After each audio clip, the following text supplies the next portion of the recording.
الرحمن الرحیم۔ السلام علیکم۔ ابرار رشید آپ کی خدمت میں ایک مرتبہ پھر حاضر ہے اور آپ سے درخواست کہ اگر ابھی تک آپ نے اس چینل کو سبسکرائب نہیں کیا تو اسے سبسکرائب کر لیں، جو بیل آئیکن ہے اس کو ضرور پریس کیجئے گا۔ آپ کا بہت بہت شکریہ۔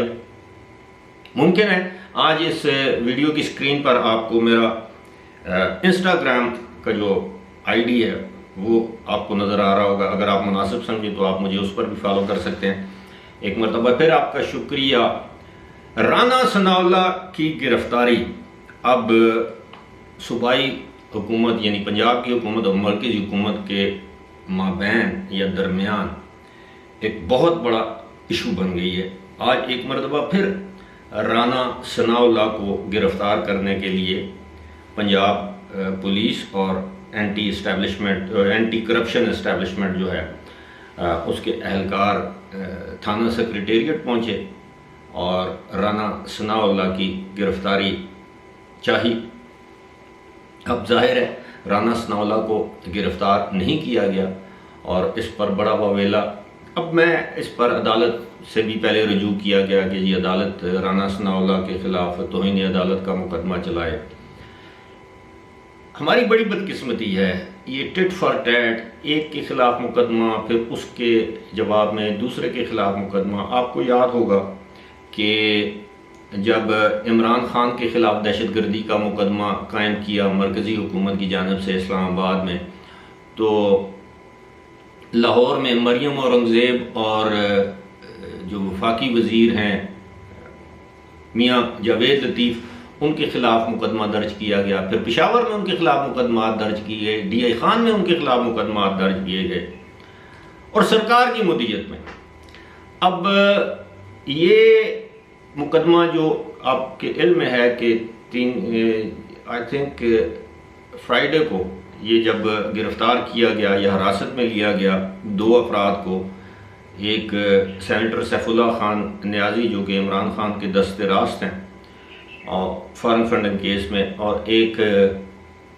پی ٹی آئی کے فاؤنڈنگ ممبر ہیں حامد زمان، ان کو لاہور یا راولپنڈی سے ان کو بھی گرفتار کیا گیا۔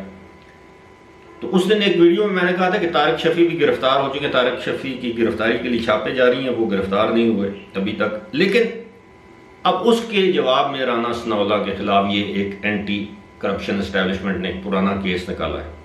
اب پنجاب کی اینٹی کرپشن اسٹیبلشمنٹ کا حال یہ ہے، جو ہی چودھری پرویز الہی کی حکومت آئی تو اس نے اینٹی کرپشن کے جو ڈی جی تھے رانا عبدالجبار ان کو فوری طور پر تبدیل کر دیا، کیونکہ رانا عبدالجبار نے کچھ گرفتاریاں کی تھیں۔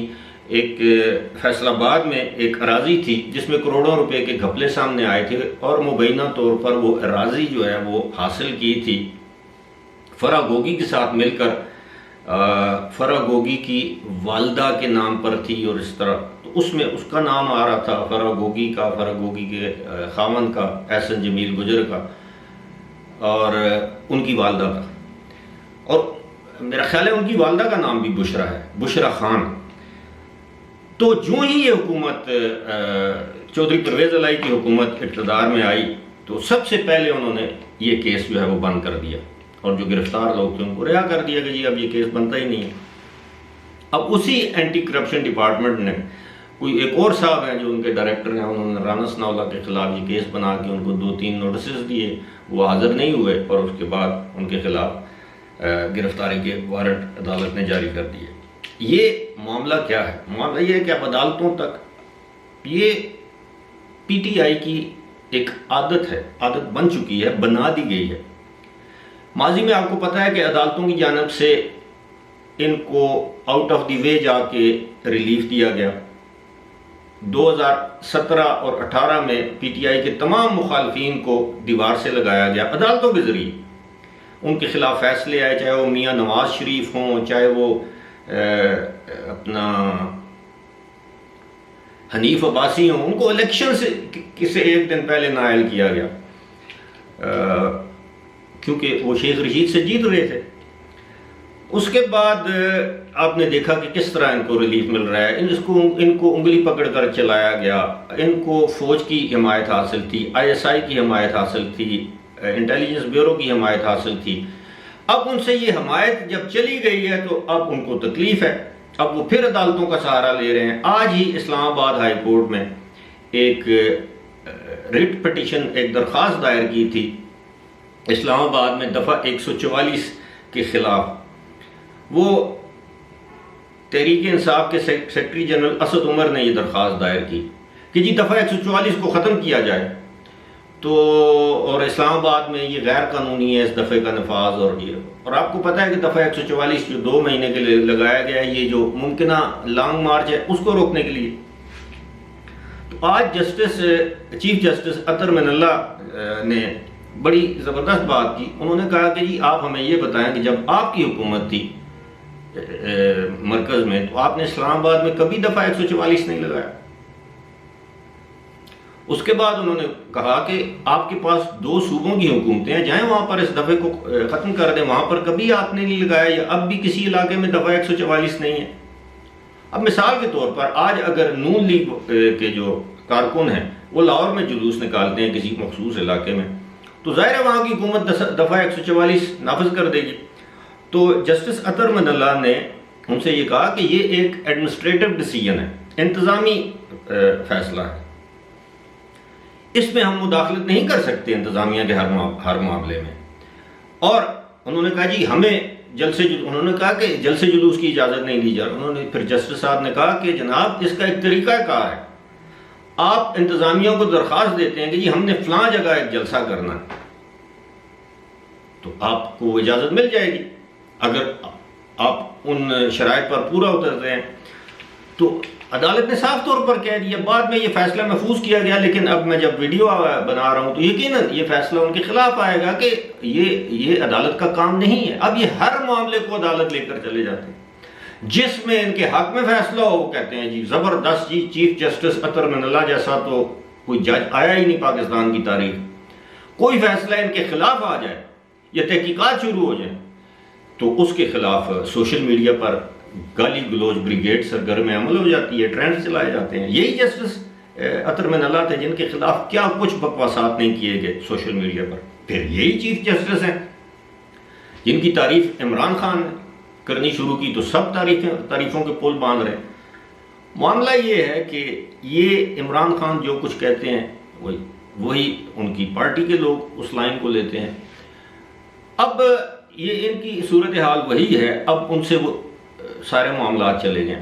آپ کو پتہ ہوگا کہ گھر میں کوئی لاڈلا بچہ اب اس کا کرکٹ کھیلنے کو دل کرتا ہے تو وہ آپ کی کسی لوز بال پہ بھی آؤٹ ہو جائے تو وہ کہتا ہے میں آؤٹ نہیں ہوا. پھر والدین کہتے ہیں ہاں نہیں تم آؤٹ نہیں ہو، چلو ایک اور بال دیتے ہیں 2. پھر جب وہ بیٹ سے بال کو کھیل دیتا ہے تو چوکا نہیں بھی ہوا ہوتا تو والدین اسے کہتے اس کے لاڈ کی وجہ سے، اس کی این کی وجہ سے والدین اسے کہتے ہیں کہ چوکا، حالانکہ وہ چوکا نہیں ہوتا ہے. جو بھی گھر میں باؤنڈری آپ نے بنائی ہو بچے کو خوش کرنے کے لیے کہ یہ ایک تو یہ بچہ آؤٹ نہیں ہوگا، چاہے وہ آؤٹ ہو بھی جائے اس نے ماننا نہیں ہے، اور والدین بھی کہتے ہیں ٹھیک ہے. ایک وہ چوکا نہ بھی ہو تو اس کو چوکا مان لے تو وہ خوش ہو جاتا ہے. ایسی ہی صورتحال ہے عمران خان کے ساتھ. ان کو امپائروں نے آؤٹ نہیں دیا. وہ امپائر آپ سمجھ رہے ہیں میں فوج کی بات کر رہا ہوں. پہلے وہ آؤٹ ہوتے تھے تو ان کو آؤٹ نہیں دیتے تھے، ان کے چوکے کو وہ چھکا قرار دے دیتے تھے اور دوسروں کو 9 بال پہ بھی آؤٹ قرار دیتے تھے.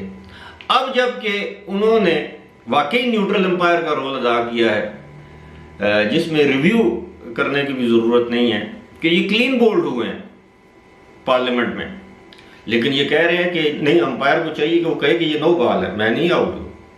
تو یہ ایسی سوچ ہے، اس سوچ کا کوئی علاج نہیں.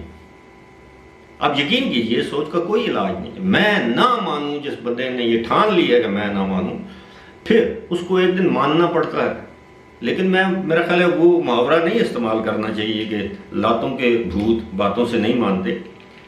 میرا خیال ہے وہ نوبت نہیں آنی چاہیے. لیکن یہ ایک وفاقی وزیر داخلہ کو آپ گرفتار کرنا چاہتے ہیں، فی الحال تو یہ ناممکن دکھائی دیتا ہے. باقی آپ کو پتہ ہے کہ شیر جنگل کا بادشاہ ہے، انڈے دے کے بچے اس کی مرضی. فی الحال مجھے دیجیے اجازت. خدا حافظ.